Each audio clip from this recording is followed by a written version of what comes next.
You know, Texas rig baits have been in the bass fishermen's arsenal for decades now, and for good reason. They catch fish. But they can also be some of the most challenging baits to fish as well. I mean, it can be difficult to detect a bite, and sometimes the fish just come unbuttoned before you can get them back to you. A lot of that has to do with the equipment you're using. So today, let's talk about building the ultimate Texas rig setup, from the bait casting reel to the bait. Let's look at every component so that they all work together in concert to help you catch every bass that bites. So let's start with the bait casting reel. First thing out of the gate is the bait casting reel should have a fast gear ratio. We're talking 7.1 to 7.5 to 1 gear ratio. Now that's not because you're working the bait fast. You actually work the bait with your rod tip and you move it slowly. But once you have that bait out of the strike zone, you want to reel it back up as quickly as possible and fire that bait back out there. That's because, first of all, you don't work the bait all the way back to you, but you want to keep the bait in the strike zone as much as possible. The longer you have, and the more often you have the bait in the strike zone, the more bites you're going to get. So that's number one. Number two, while you're fishing a Texas rig bait and it's falling slowly through the water column, usually on the initial cast, that's a lot of times when the bite occurs. So there's a lot of slack line. You need to reel that up quick before you set the hook. So a fast gear ratio enables you to do that. And a couple times also, every once in a while it'll happen, but a bass will pick up that bait and it'll come right at you, right towards you. You need to catch up to them before you can set the hook. So again, a fast speed gear ratio really enables you to do that. The other component to pay attention to is the drag, particularly the pound of drag. How many pounds of drag is on that reel? I like a reel that has at least 14 pounds of drag, if not higher. I like to crank it down all the way so you can get that hook set. Typically you're using baits that have a strong hook, a single hook. So you need to get that into the jaw of the fish and get them away from the cover you're fishing. Then you can release the drag. For me, I have a pretty good hook set, and if I have a drag that's less than 14 pounds, I'll feel it slip, and I won't get a very good hook set.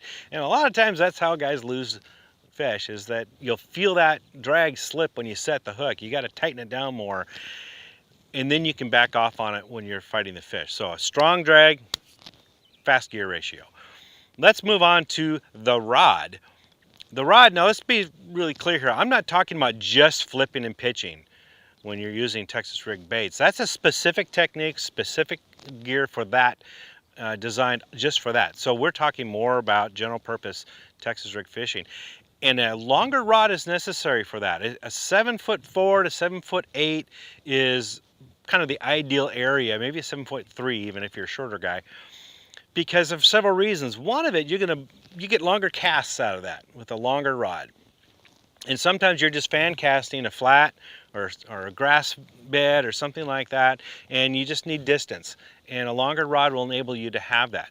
But also a longer rod gives you that leverage to pull up some of that slack line that I just talked about and also set the hook, which is why you want a medium heavy or even a heavy power rod. Medium heavy is usually sufficient enough to get that backbone to set the hook, and when you're fighting the fish back, you can keep them under control. A longer rod with a medium heavy backbone enables you to do that. Keep that fish pinned. Paired with that is a fast action rod tip. That gives you several things. First of all, it helps with casting efficiency, casting accuracy, smoother casting, and it also gives you that sensitivity to help you pick up on some of those lighter bites and feel those. So it's a fast action rod, a fast action tip is necessary. I would go with graphite or a graphite carbon fiber composite, something like that, not fiberglass. Fiberglass rods, number one, they're heavier, and you're going to be fishing, at an angle, 9 o'clock, 10 o'clock angle all the time, holding that rod up, and a heavier rod just wears on you over the course of a day of fishing. But also fiberglass is not as sensitive enough that you need for Texas rig fishing. Graphite or graphite composite rod is more sensitive. So that's what we need for a rod. Also paired with it, just make sure you're using quality components on the rod. alkanite, zirconium guides, titanium guides, that sort of thing. Same thing with a graphite reel seat. The handles are up to you, personal preference, cork, foam, whatever you want. Moving to the line, I have a real strong preference here, and that is fluorocarbon line that is better for all-purpose Texas rig fishing. And the reason why is a lot of people think braid is actually multi-purpose. It isn't. The braid in particular is actually less abrasion resistant than fluorocarbon.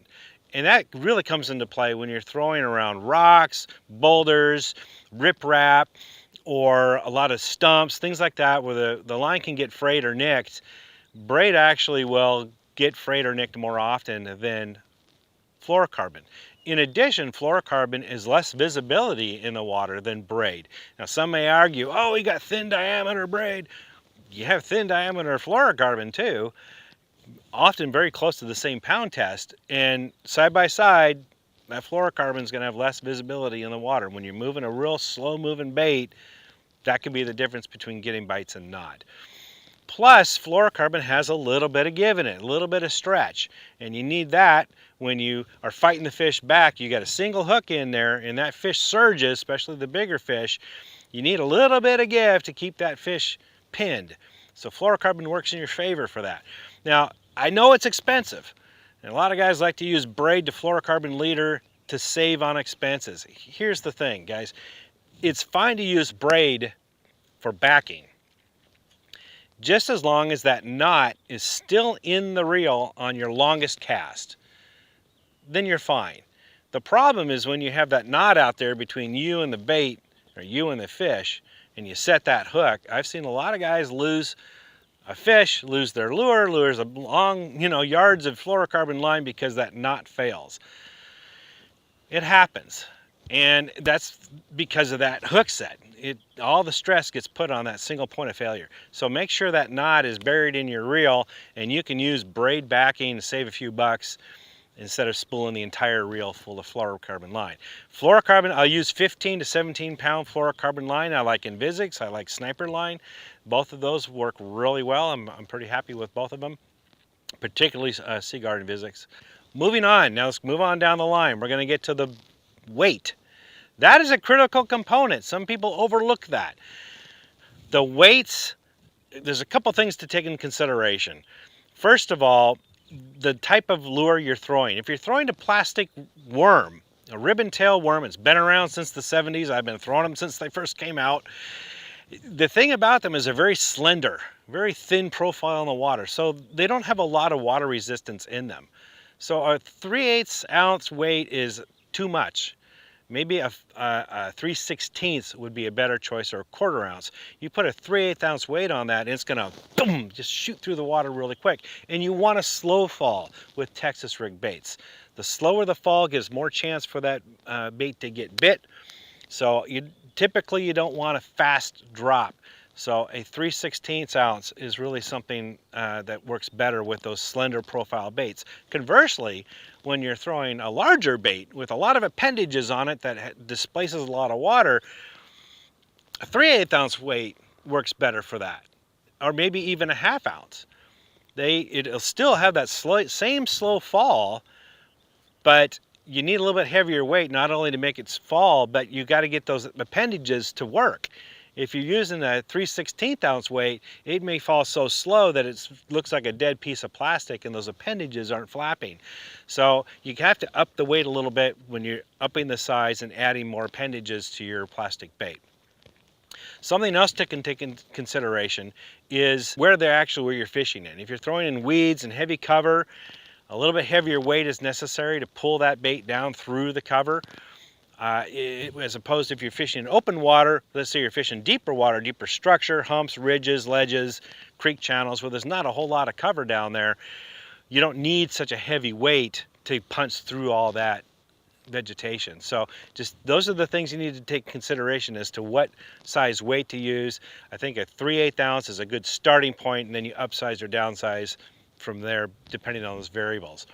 What's really important though is that you use tungsten.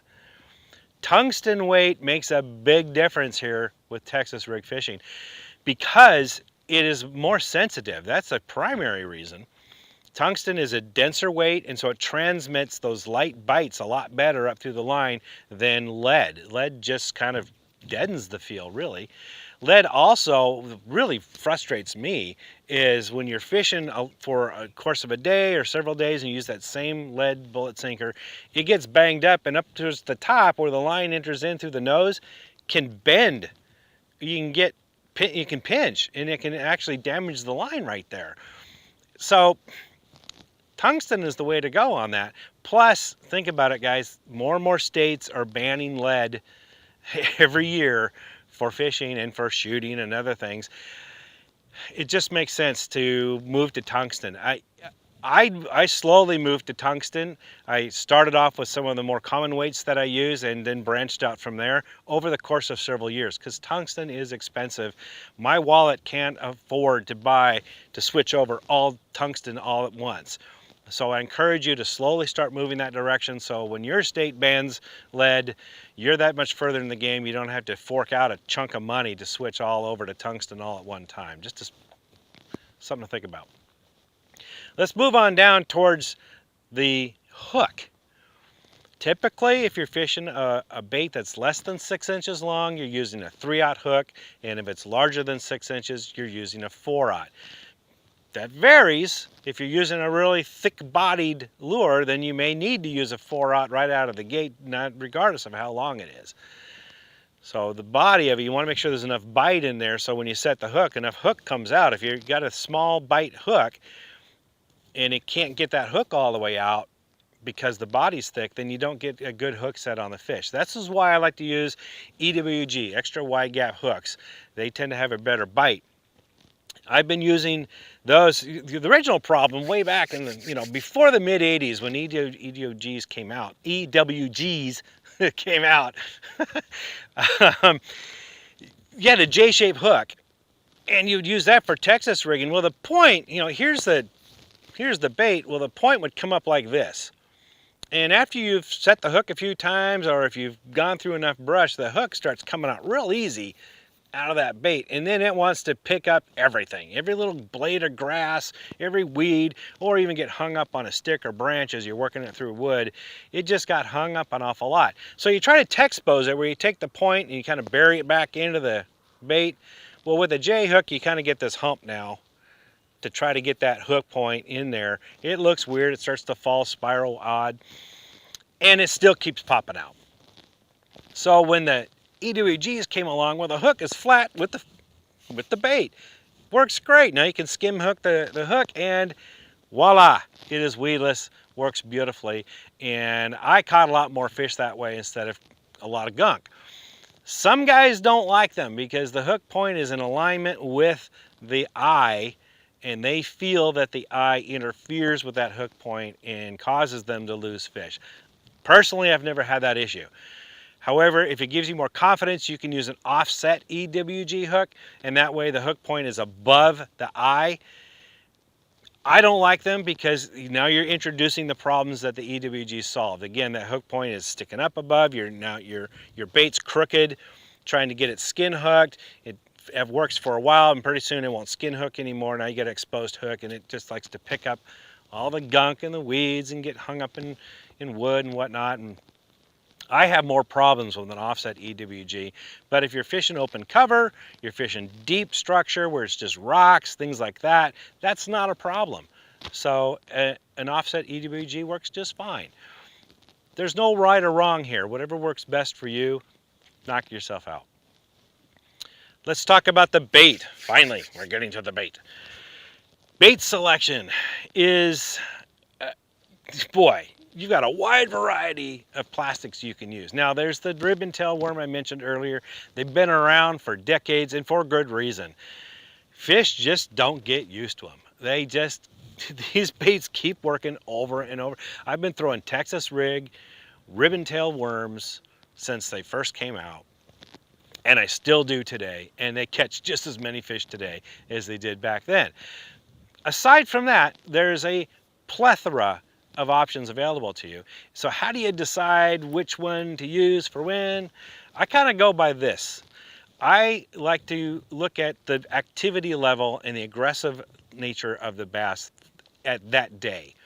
If they are aggressively feeding and they are very active, then I'll use a larger bait that has a lot of movement and appendages on it, or large appendages like a gator tail worm, something that displaces the water and puts out a lot of vibration.